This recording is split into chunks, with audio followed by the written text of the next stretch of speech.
ikkagi selline asi, et teist elu ma ei oleks soovinudki. Kas kõige parem artikkel ka meeles on või mis kõige õnnestunum loome teile?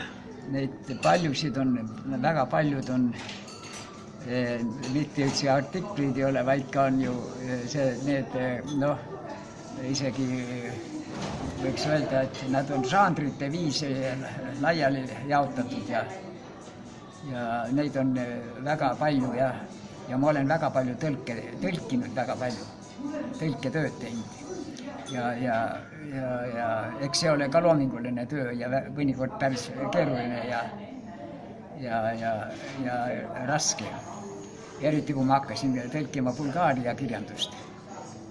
Ja Ukraina oli lihtsam natuke, sest elavat keelt oli alla lõpmata kuulda, aga see Bulgaaria keelt, aga siis Bulgaaria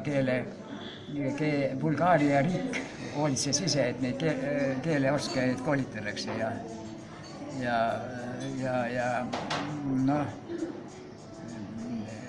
et neid oleks olemas. Ja ta korraldas aeg-ajalt ka sellised rahvusvahelisi sümpoosiumid, kus siis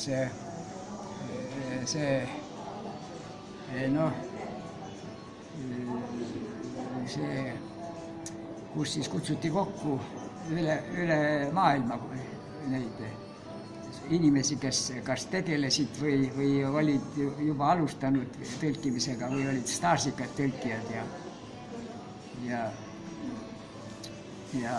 seepärast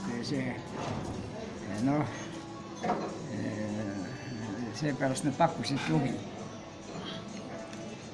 Ja tõlge tuli kohe bulgaaria keelest siis? Ja bulgaaria keelest, ja. Aga see on jälle